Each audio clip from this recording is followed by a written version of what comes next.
Just a short time ago, I had the honor of presiding over the swearing in of 5 new great American citizens.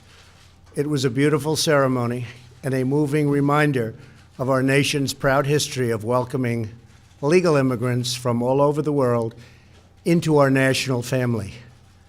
I told them that the beauty and majesty of citizenship is that it draws no distinctions of race or class or faith or gender or background. All Americans, whether first generation or 10th generation, are bound together in love and loyalty, friendship and affection. We are all equal.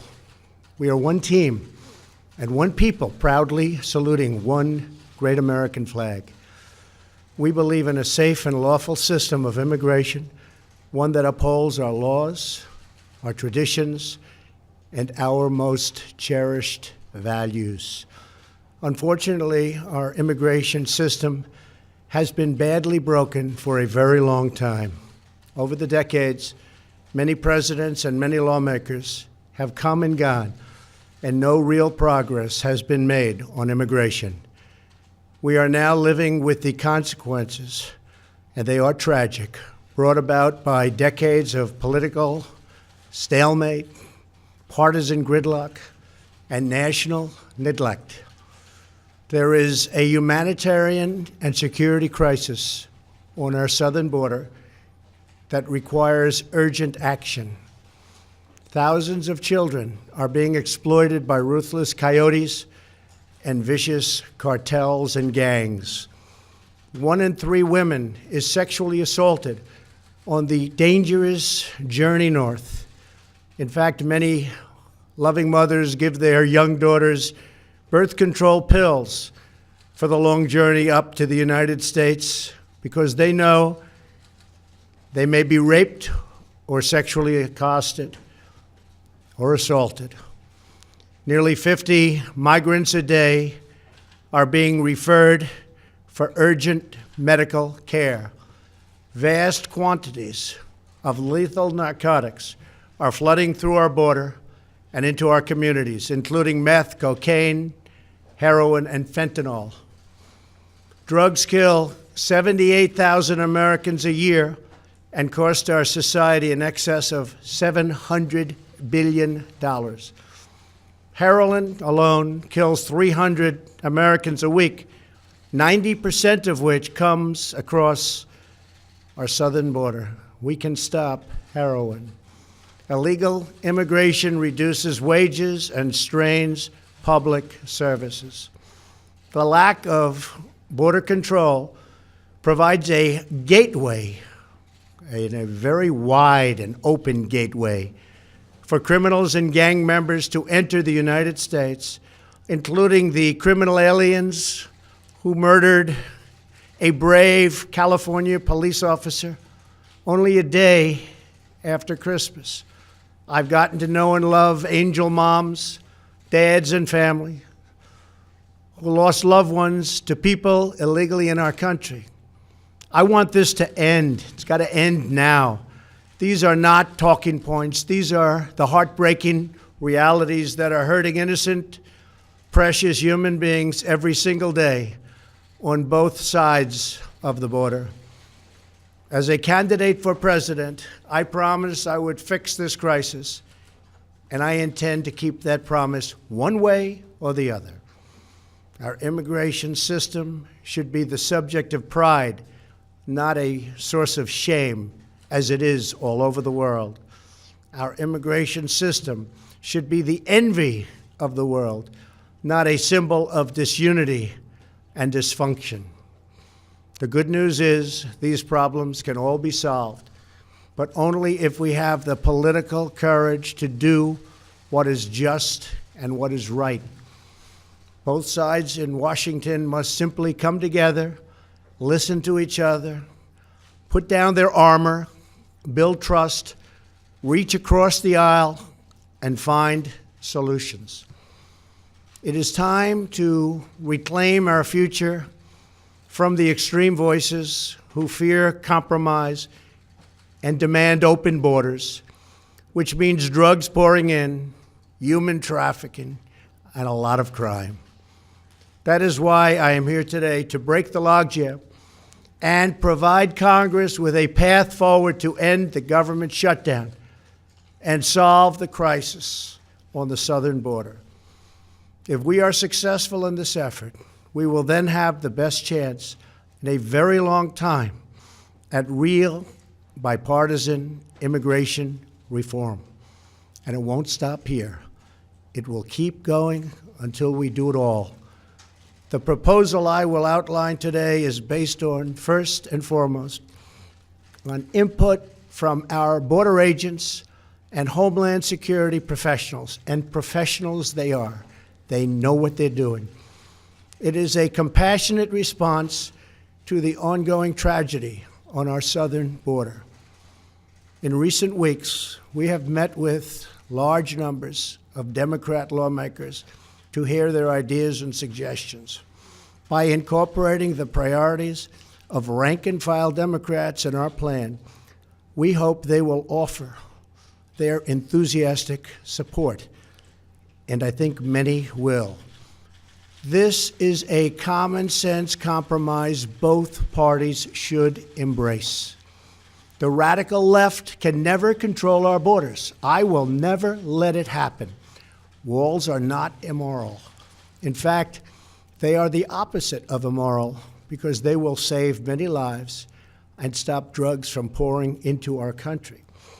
Our plan includes the following: $800 million in urgent humanitarian assistance, $805 million for drug detection technology to help secure our ports of entry, an additional 2,750 border agents and law enforcement professionals, 75 new immigration judge teams to reduce the court backlog of, believe it or not, almost 900,000 cases. However, the whole concept of having lengthy trials for anyone who sets one foot in our country unlawfully must be changed by Congress. It is unsustainable. It is ridiculous. Few places in the world would even consider such an impossible nightmare. Our plan includes critical measures to protect migrant children from exploitation and abuse. This includes a new system to allow Central American minors to apply for asylum in their home countries and reform to promote family reunification for unaccompanied children, thousands of whom wind up on our border doorstep.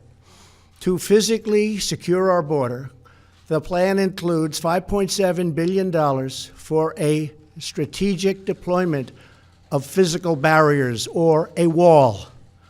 This is not a 2,000-mile concrete structure from sea to sea. These are steel barriers in high-priority locations. Much of the border is already protected by natural barriers such as mountains and water. We already have many miles of barrier, including 115 miles that we are currently building or under contract. It will be done quickly. Our request will add another 230 miles this year in the areas our border agents most urgently need. It will have an unbelievable impact. If we build a powerful and fully designed see-through steel barrier on our southern border, the crime rate and drug problem in our country would be quickly and greatly reduced. Some say it could be cut in half. Because these criminals, drug smugglers, gangs, and traffickers do not stop at our border. They permeate throughout our country, and they end up in some places where you'd least expect them. They go all over our country. A steel barrier will help us stop illegal immigration while safely directing commerce to our lawful ports of entry. Many of these security ideas have been proposed by Democrats themselves, and all of them have been supported by Democrats in the past, including a physical barrier wall or fence. Furthermore, in order to build the trust and goodwill necessary to begin real immigration reform, there are two more elements to my plan. Number one is 3 years of legislative relief for 700,000 DACA recipients brought here unlawfully by their parents at a young age many years ago. This extension will give them access to work permits, Social Security numbers, and protection from deportation, most importantly. Secondly, our proposal provides a 3-year extension of temporary protected status, or TPS. This means that 300,000 immigrants whose protected status is facing expiration will now have 3 more years of certainty so that Congress can work on a larger immigration deal, which everybody wants, Republicans and Democrats. And our farmers and vineyards won't be affected because lawful and regulated entry into our country will be easy and consistent. That is our plan. Border security, DACA, TPS, and many other things. Straightforward, fair, reasonable, and common sense with lots of compromise. Senate Majority Leader Mitch McConnell has pledged to bring this bill to a vote this week in the United States Senate. Our proposal is not intended to solve all of our immigration challenges. This plan solves the immediate crisis, and it is a horrible crisis. It is a humanitarian crisis like we rarely see in our country. And it provides humanitarian relief, delivers real border security, and immediately reopens our federal government. If we are successful in this effort, then we can start the border project of remaking our immigration system for the 21st century. Once the government is open and we have made a down payment on border security and immigration reform starts to happen, I plan to convene weekly bipartisan meetings at the White House so we can do a finished product, a great product, a product that we can all be proud of having to do with that elusive immigration problem. Whatever we do, I can promise you this: I will never forget that my first duty and ultimate loyalty is to you, the American people. Any reforms we make to our immigration system will be designed to improve your lives, make your community safer, and make our nation more prosperous and secure for generations to come. Thank you, and God bless America. Thank you.